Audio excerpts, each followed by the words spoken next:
생각하는 교회의 기준들이 정말로 좋은 교회의 기준이냐라는 것이죠. 아닐 수도 있다라는 겁니다. 정말 좋은 교회의 표징이 무엇입니까, 여러분? 보통은 우리가 생각하기를 성장하는 교회가 좋은 교회라고 생각하죠. 여러분, 당연히 그렇습니다. 원래 맞습니다. 성장하는 교회, 부흥하는 교회, 성도가 많은 교회, 좋은 교회입니다. 제가 우리 교회가 교인 수가 적고 만납교회가 교인이 많기 때문에 제가 이 말씀을 드리는 게 아닙니다. 좋은 교회는 성장하는 교회가 맞습니다. 하지만 큰 교회이기 때문에, 성장하는 교회이기 때문에 우리 교회가 좋은 교회라고 생각하는 것은 굉장히 위험할 수 있다라는 말입니다. 유다라는 나라의, 이스라엘이라는 나라의 번성기를 여러분 한번 보십시오. 열왕기 상하를 통해서 이스라엘의 번성기를 보면요, 다윗 외에도 다윗 때보다 훨씬 더 강력한 힘을 누렸던 적이 있습니다. 다윗만 멋진 나라를 섬긴 게 아니에요. 다윗 이후에도 수많은 왕들이 어떻게 보면 유다와 이스라엘이라는 이 나라의 전성기를 누렸던 적이 한두 번이 아닙니다. 어마어마한 부와 권력과 힘과 군사력을 가졌었던 적이 있죠. 하지만 그렇다고 해서 그 나라가 하나님의 기뻐하심을 얻었다는 말은 아닙니다. 번성기를 누릴 수 있습니다. 그러나 그 말이 하나님이 우리의 삶을 지금 기뻐하신다는 말은 절대로 아니라는 것이죠. 우리가 지금 건강과 물질과 명예를 누리고 있다고 해서 내가 마치 하나님께 사랑을 받고 있다라고 생각하는 것은 착각일 수 있다라는 겁니다. 하나님이 기뻐하시는 교회는 성령이 충만한 교회입니다. 하나님의 임재를 사모하는 교회입니다. 하나님의 말씀을 기뻐하는 교회고, 예배를 기뻐하는 교회고, 다윗이 하나님을 사랑했듯이 하나님을 사랑하는 개인 교회. 우리의 결과물로서 하나님의 사랑을 판단하지 마시고 내 안에 있는 하나님을 향한 기쁨을 통해서 다시 우리 하나님의 마음을 알아가기 시작하길 간절히 원합니다. 좋은 말씀이 있는 교회, 당연히 좋은 교회입니다. 제가 특별히 좋은 말씀이 있는 교회에 와서 저 개인적으로 굉장히 마음이 어렵습니다. 그래서 제가 뭘 해야 될까 굉장히 마음이 어렵습니다. 하지만 말씀만 선포되고, 당연하죠. 성도들의 삶이 없으면 안 됩니다. 제가 이렇게 만남교회 광고를 보다 보니까 러브 액팅이 있더라고요. 제가 그래서 큰 감동을 받았습니다.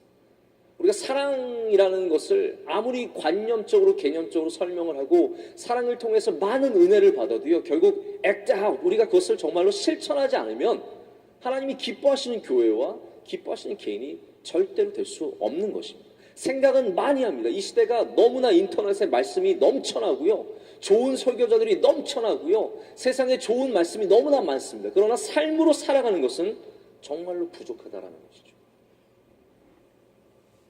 우리가 삶으로 살아갈 때 좋은 설교자들을 쫓아간다고 내가 좋은 교인이 되는 것이 아니라 들은 말씀을 삶으로 살아내기 위해서 고민하고 포기하고 희생하고 하나님 앞에 낮아질 때 좋은 교인이 되어가는 줄로 믿습니다. 요즘에 우리나라의 셰프 문화가 굉장히 큽니다. 어느 방송에든지 셰프가 많이 나옵니다. 옛날에는 그냥 주방장이었는데 지금은 멋진 사람들이 되었습니다. 근데 우리가 좋은 설교를 찾아다니는 것이 마치 좋은 셰프를 찾아가는 이 시대의 문화와 별반 다르지 않은 것 같습니다.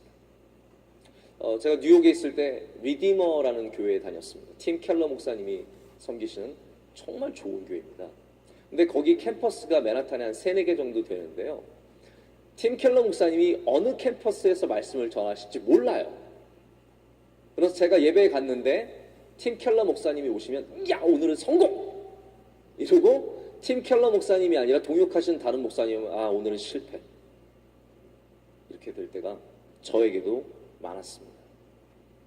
내가 좋아하는 셰프가 있는 레스토랑에 가서 그 셰프가 지금 음식을 만들고 있으면 성공이고 다른 사람이 만들고 있으면 실패고,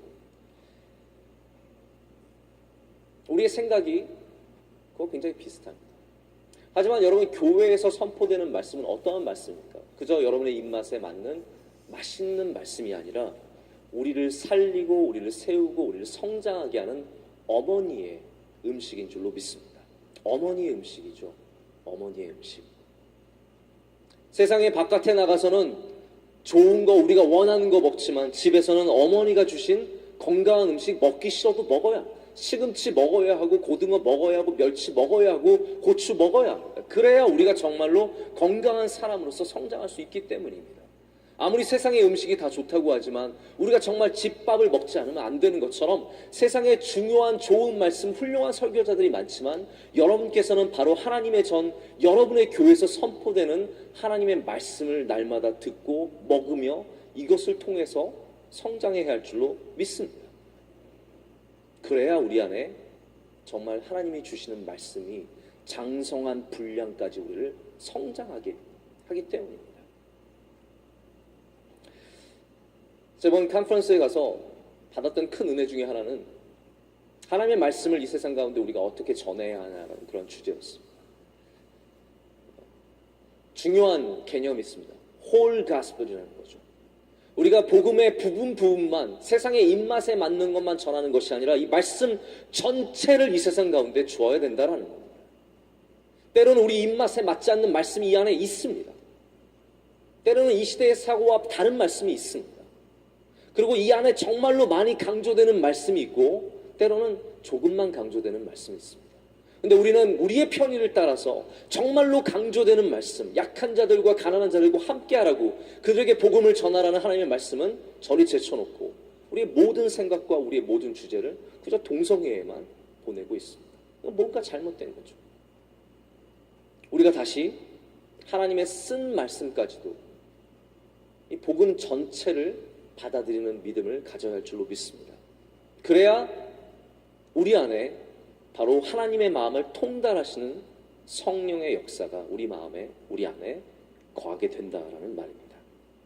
하나님의 일을 하는 사람은 그렇기 때문에 우리가 반드시 그리스도의 마음을 가져야 합니다. 성령의 주시는 성령의 충만한 마음을 가져야 합니다.